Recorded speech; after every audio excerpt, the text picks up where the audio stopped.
Hamas के नाम पर इजराइल और फिलिस्तीन की जंग चौथे महीने में दाखिल हो चुकी है। लगातार 3 महीने से इजराइल गाजा को तबाह बर्बाद कर रहा है। 3 महीने के बाद भी गाजा में कोई जगह महफूज नहीं है। सड़कें, इमारतें, स्कूल, कॉलेज, हॉस्पिटल सब के सब तबाह हो चुके हैं।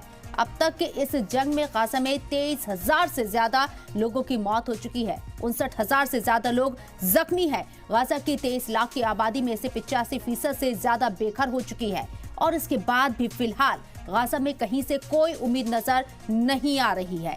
आज की बड़ी बहस में आज बात इसी पर करेंगे कि फिलिस्तीन अब दर्द भी फरियाद करते हैं। बहस का आगाज करें, लेकिन उससे पहले ये रिपोर्ट देखिए।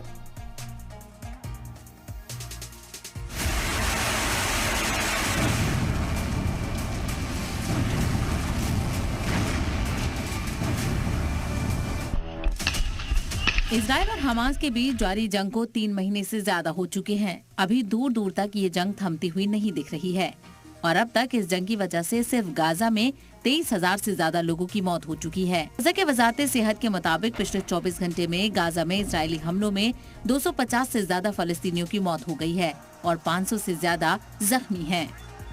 जबकि गाजा पट्टी में लगभग 3 महीने की जंग में 59,000 से ज्यादा लोग जख्मी हुए हैं। हमास के खिलाफ इजराइल की जंग चौथे महीने में दाखिल हो गई है, लेकिन अभी तक सीजफायर की कोई गुंजाइश नहीं दिख रही है। वहीं इजराइल के वज़ीर-ए-आज़म बेंजामिन नेतन्याहू लंबे वक्त तक सीजफायर के लिए राजी नहीं हैं। न ही उन पर यूनाइटेड नेशन की अपील का असर हो रहा है और न ही आलमी बिरादरी की वो कोई बात मानने को राजी है। ऐसे में जंग के रुकने के आसार फिलहाल नजर नहीं आ रहे हैं। यूनाइटेड नेशन के इदारे यूनिसेफ के मुताबिक गाजा में 7 अक्टूबर से जारी इजरायली जंग में 1,000 से ज्यादा बच्चे माजूर हो चुके हैं, जबकि रोजाना 10 से ज्यादा बच्चे आजा से महरूम हो रहे हैं। इस बीच गाजा में इजरायली फोर्सेस की जानिब से कीमियाई हथियारों के इस्तेमाल पर ब्रिटेन के सर्जन ने गवाही के लिए खुद को पेश करने की बात कही है। गवाही को आलमी अदालत इंसाफ में कानूनी चाराजोई के लिए इस्तेमाल करे।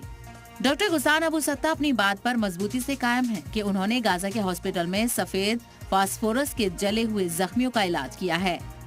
जर्मन की वजीर खारजा एनालीना भी फलस्तीनी की हिमायत में आगे आई हैं और कहा है कि फलस्तीनियों को वकार और तहफ़्फ़ुज़ के साथ रहने का पूरा हक है। तो जॉर्डन के शाह अब्दुल्ला ने गाजा में इजरायली जंग को वहशियाना करार देते हुए कहा है कि इस जंग ने हजारों बेकसूरों की जान ली है, जिनमें बड़ी तादाद में बच्चे और औरतों भी शामिल हैं।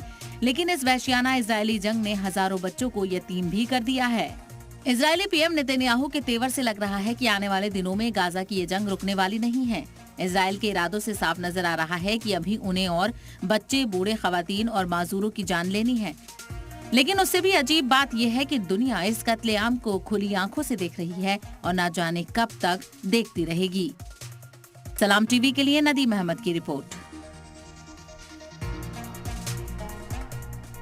तो चौथे महीने में दाखिल हो चुकी है ये जंग और रुकने का नाम इसलिए नहीं ले रहे हैं क्योंकि बेंजामिन नेतन्याहू किसी तरह से कोई समझौता करने के लिए फिलहाल तैयार नजर नहीं आ रहे, या ये कहें कि इस जंग को पूरी तरीके से वो आगे ले जाना चाहते हैं जब तक हमास का खात्मा नहीं होता।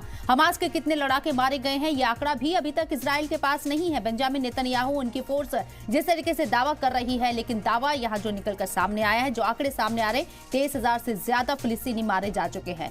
क्या बेंजामिन नेतन्याहू, इजराइल इस बात की तस्दीक करेगा कि कितने % या हमास के लड़ाकों को मारा गया है? क्योंकि अब तक जो रिपोर्ट सामने आई है, अलग अलग रिपोर्ट्स ने यह दावा किया है कि 70% यहाँ बच्चे और खवातीन मारी गई हैं और ये जंग मुसलसल जारी है। इसे रोकने के लिए जो कोशिशें होनी चाहिए वो भी फिलहाल नजर नहीं आ रही हैं।